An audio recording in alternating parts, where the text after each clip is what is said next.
Pada pembahasan ini mengenai kebebasan, tanggung jawab dan keadilan.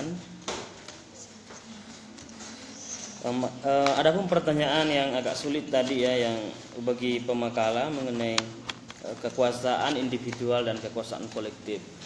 Kita memahami bahwa para sufi-sufi terdahulu ada yang menjauhi kekuasaan karena kekuasaan hanya dipegang secara absolut oleh individual dalam istilah kekerajaan gitu ya. Kita memahami bahwa banyak sekali sufi, jangankan sufi tapi ulama-ulama sendiri pun banyak yang menjauhi kekuasaan di waktu itu ya. Karena kekuasaan menjalankan kehendaknya sendiri gitu. Hanya segelintir orang saja yang menikmati. Mungkin itulah yang menyebabkan banyak sekali kaum sufi hari ini yang turun ke jalan politik. Anggaplah misalnya di Indonesia itu ada namanya tarekat Halawatiyah. Itu juga beberapa tahun yang lalu memang, atau beberapa lama yang sudah berlalu, itu sering mencalonkan kadernya dari tarekat itu untuk menjadi bupati gitu. Terutama di Kabupaten Bone, Kabupaten Bone Sulawesi Selatan itu para sufi itu punya kekuasaan gitu. Dan mungkin yang itu juga beberapa ulama hari ini yang menonjol dalam dunia politik itu bisa saja dimungkinkan karena alasan tadi, kekuasaan sudah bersifat kolektif dari rakyat itu kan, jadi banyak pendapat-pendapat bisa dirangkum, bisa diambil. Tetapi ada juga yang masih menjauhkan diri dari kekuasaan ketika itu dianggap bertentangan itu. Ulama-ulama yang lain dulu banyak yang menjauhi kekuasaan, seperti Imam Ghazali, termasuk sebenarnya Imam Syafi'i, Imam Malik. Itu mereka di penjara bertahun-tahun, keluar masuk penjara. Ulama-ulama dulu diperlakukan secara tidak adil. Ketika dia memegang kekuasaan itu tidak sejalan dengan prinsip-prinsip keislaman. Ada pertanyaan tadi, bagaimana tasawuf itu ya menuntun keadilan gitu. Jadi tasawuf selalu kembali pada prinsip-prinsip keadilan Quran dan hadis, maupun cara pemikiran Islam. Nah, ketika itu menjauhi keadilan secara prinsip keislaman, maka itu biasa dianggap bertentangan dengan kekuasaan ya. Dan tetapi para intelektual terdahulu maupun ulama maupun kaum sufi itu selalu mengambil jarak gitu dari kekuasaan. Kalau misalnya membaca bukunya Alberti Kuru yang menulis sangat fenomenal, orang dari Turki itu ya, ulama Turki, dia menulis buku keislaman dan otoritarisme dan ketertinggalan ya, Islam, otoritarisme dan ketertinggalan, bahwa ulama-ulama dulu itu cenderung menjauhi kekuasaan, tetapi dia mengembangkan diri secara ekonomi di wilayah perdagangan, bisnis ya. Maka dia misalnya berbisnis buku, dia menjual buku, dia menerbitkan buku, menulis buku. Itu yang dilakukan para ulama dulu daripada berselingkuh dengan kekuasaan. Tetapi karena memang kekuasaan di waktu itu tidak mengakomodir ya pendapat-pendapat para kaum sufi, kaum ulama. Beda hari ini itu bisa diakomodir pendapat-pendapat itu. Bahkan kaum sufi yang menjauhi dunia politik hari ini itu juga bisa tidak tersalurkan keinginannya. Nah, begitupun juga dengan kebebasan yang dibahas di makalah ini, ada kebebasan.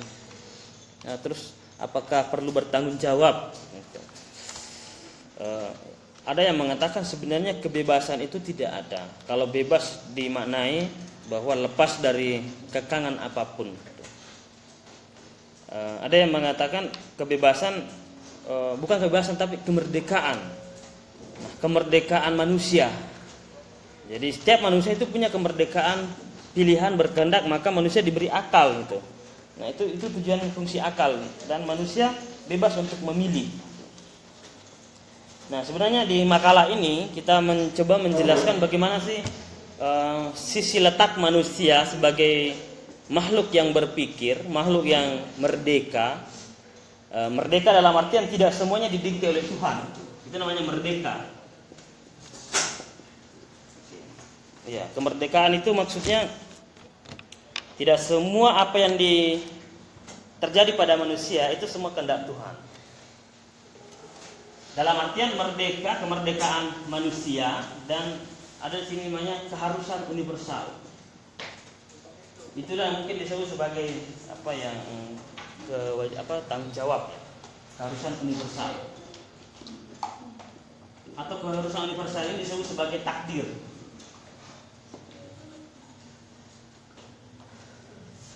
Apakah setiap langkah manusia itu sudah ditakdirkan Tuhan?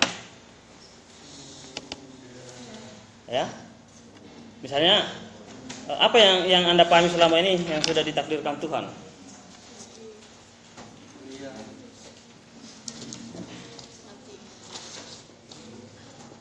Apa artinya takdir? Ya, ketetapan. Yang Anda pahami, yang kalian pahami selama ini, apa yang sudah ditetapkan Tuhan? Sudah ditakdirkan kepada Anda? Ya? Apa? Ya, mati, apalagi? Ya, rezeki jodoh ya. Rezeki jodoh. Maka kalau jodoh sudah ditentukan Tuhan, tidak usah pacaran, gitu kan? Karena ya, karena percuma Anda berusaha, ujungnya juga Tuhan yang menentukan, nah gitu.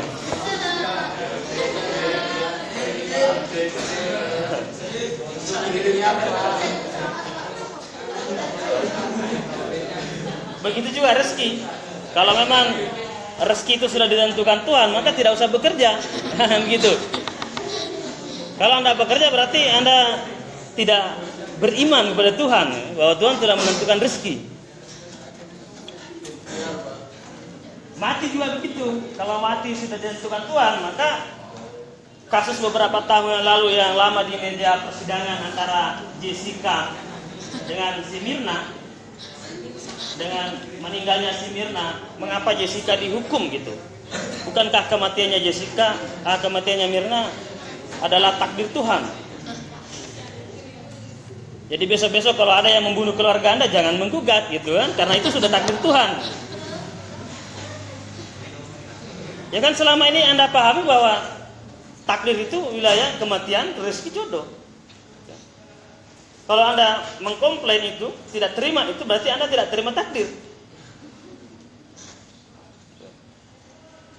Laptop Anda dicuri, dompet Anda dicuri, ya, pacar Anda dicuri misalnya, ya, jangan komplain, itu sudah takdir Tuhan. Nah, sebenarnya mata kuliah ini ingin meluruskan apakah benar pemahaman takdir selama ini kita pahami sudah benar atau tidak gitu. Atau ada kekeliruan. Sebab ada kemerdekaan manusia. Memang memunculkan dua perdebatan besar dalam sepanjang pemikiran Islam. Apakah manusia punya kemerdekaan atau tidak? Maka ada dua kelompok besar yang sampai hari ini tidak pernah ketemu. Yang pertama adalah kaum Jabariyah. Yang kedua Qadariyah. Bagi Jabariyah bahwa apapun yang terjadi di dunia ini semuanya sudah kehendak Tuhan.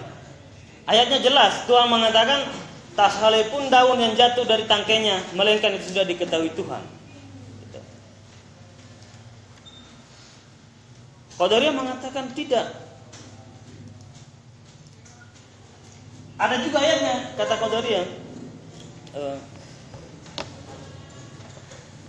Allah tidak akan merubah nasib suatu kaum gimana? Sebelum ia mengubahnya. Ada yang tahu ayatnya? Ya? Innallaha la yughayyiru, ya, innallaha la yughayyiru ma biqaumin hatta yughayyiru ma bi anfusihim. Allah tidak akan merubah keadaan suatu kaum. Itu jelas sekali ayatnya itu dalam surah Ar-Ra'd ayat 13. Surah 13 ayat 11. Allah tidak akan tidak ya, ini tidak akan merubah nasib. Maka ayat ini akan menjelaskan bahwa manusia itu punya kemerdekaan. Nggak boleh semuanya dipasrahkan pada Tuhan. Allah tidak akan merubah nasib suatu kaum atau manusia ya, sebelum dia berusaha. Oke. Belum berusaha sendiri.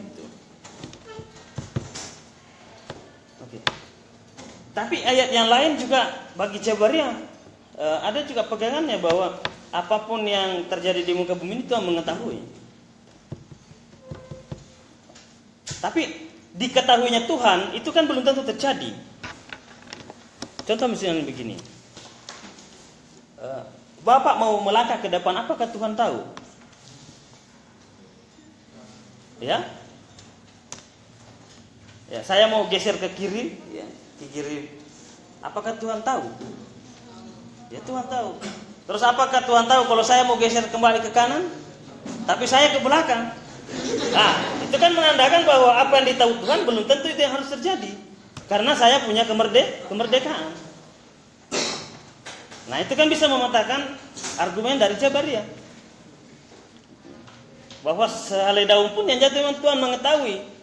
Tetapi bagi manusia, nah, makanya kalau Johan Effendi, ya, salah satu intelektual Indonesia, mengatakan bahwa takdir yang bersifat pasti itu di luar daripada manusia.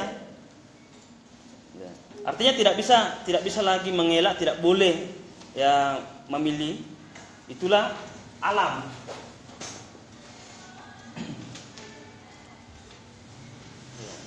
Saya pernah baca buku waktu semester 2 bahwa itu judulnya Alam Semesta. Bahwa alam semesta, matahari ya, bumi mengelilingi matahari. Bumi mengelilingi matahari itu dalam 1 tahun itu 365 hari, 4 jam, 49 menit, 12 detik. Oke. 360 hari ya, 360 hari itu 4 jam, 49 menit, 12 detik. Itu matahari. Dan dalam ilmu fisika bergeser saja 1 detik terhadap proses perjalanan bumi itu bisa mengguncangkan dunia, bahkan bisa terjadi kehancuran.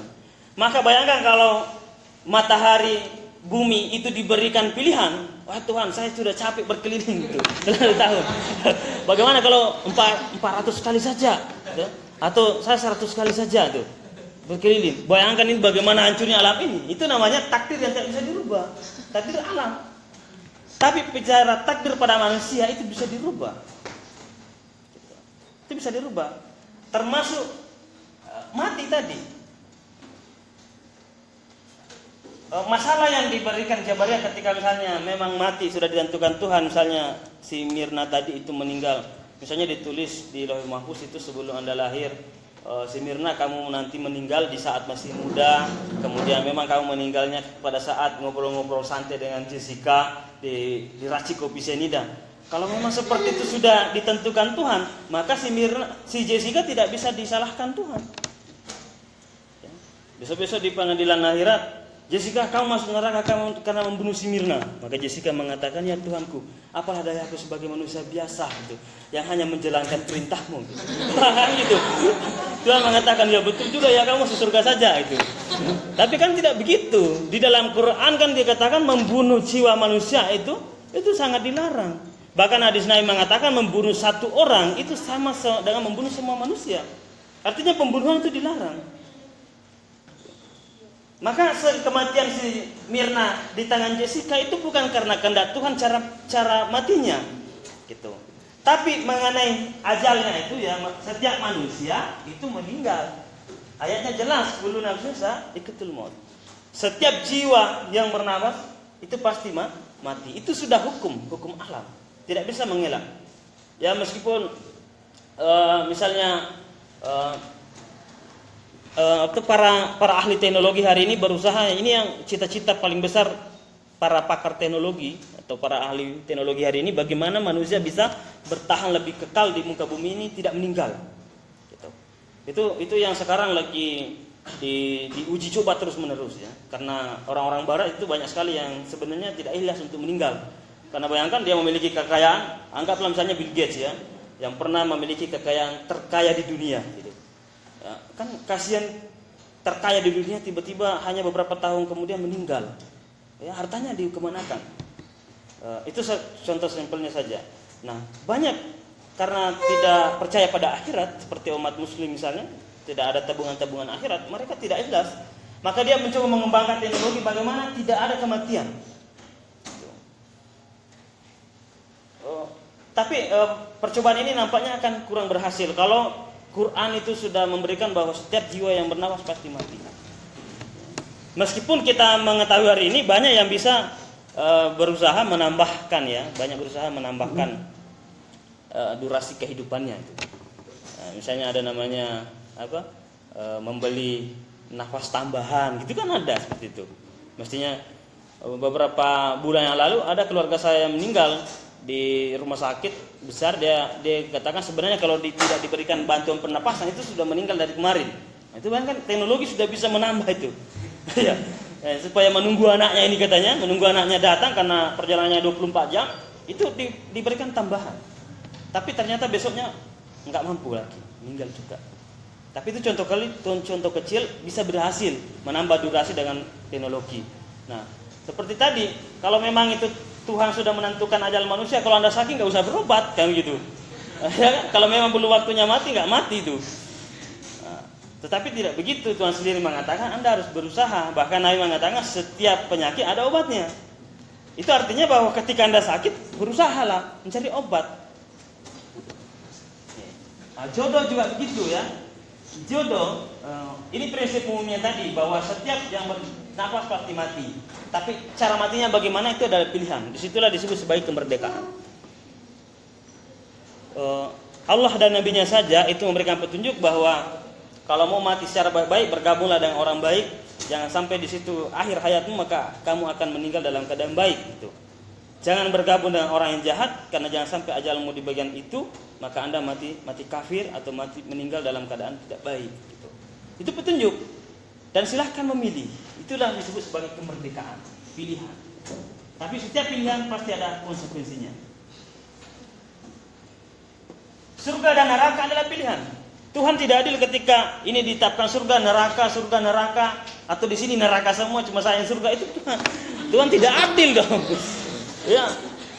Atau begini, masa penjahat sepanjang hidupnya kejahatan terus menerus, membunuh, memperkosa, mengambil hak orang, tiba-tiba ujungnya masuk surga, kan tidak adil. Tidak adil begitu. Maka surga dan neraka itu adalah tempat keadilan yang sesungguhnya, karena disitulah pengadilan yang sesungguhnya, surga dan neraka itu. Karena di dunia tidak bisa dibandingkan. Disinilah keadilan sesungguhnya.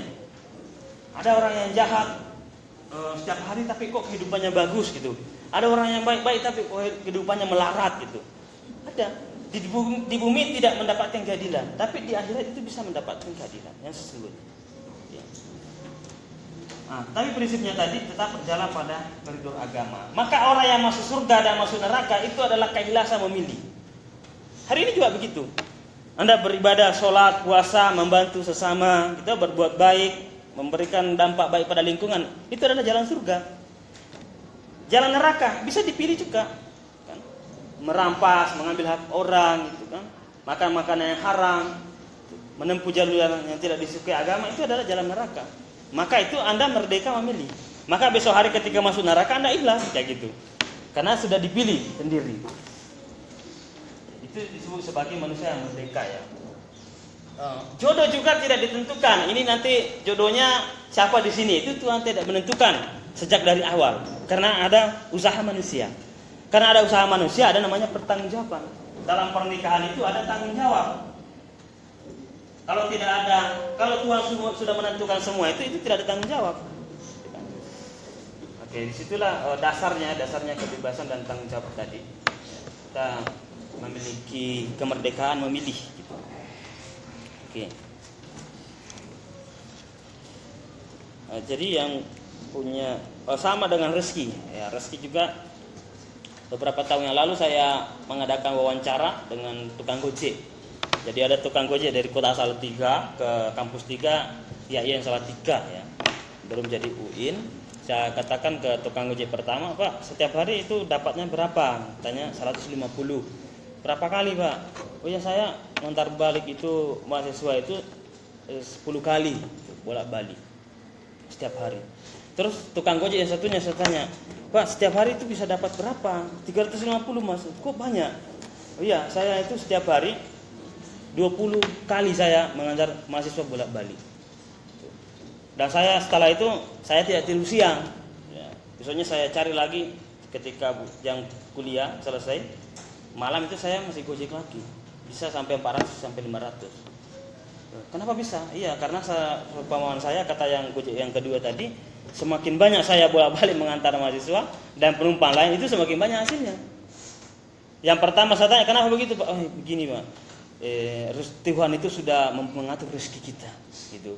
Tidak mungkin rezeki saya dipatok ayam itu, dipatok orang lain katanya. Kalau sudah segitu setiap hari ya segitulah rezeki saya. Itu kan prinsip pertama tadi. Jadi keimanan itu bisa menentukan tindakan seseorang. Ya. Keyakinan seseorang terhadap takdir itu bisa mempengaruhi ekonomi seseorang. Jadi itu sangat berpengaruh sekali. Jadi pemahaman tasawuf ya yang mengajarkan kita tentang keimanan itu bisa mempengaruhi pola pikir itu dengan tindakan. Nah, nampaknya yang pertama tadi menganut paham Jabariyah bahwa berapapun yang saya dapatkan hari ini itulah takdir Tuhan. Kalau yang kedua menganut paham Qadariyah yang mengatakan bahwa setiap apa yang kita pilih itu punya hasil yang berbeda ya. Semakin banyak kita berusaha, semakin banyak pula hasilnya. Oke. Contoh sederhananya dari Jabariyah itu, Jabariyah pernah mengatakan begini bahwa setiap pasir yang bergeser pada tempatnya itu karena kehendak Tuhan. Kaum Qadariyah mengatakan tidak begitu. Tapi setiap pasir yang bergeser pada tempatnya itu bukan karena kehendak Tuhan, itu karena hantaman-hantaman ombak. Jadi itu kan beda ya. Jadi pasir yang sering bergeser itu di pinggir pantai. Kalau Jabariyah mengatakan wah itu sudah takdir Tuhan. Kalau Qadariyah mengatakan tidak, itu karena disebabkan hantaman-hantaman ombak. Nah, artinya ada usaha-usaha di situ ya.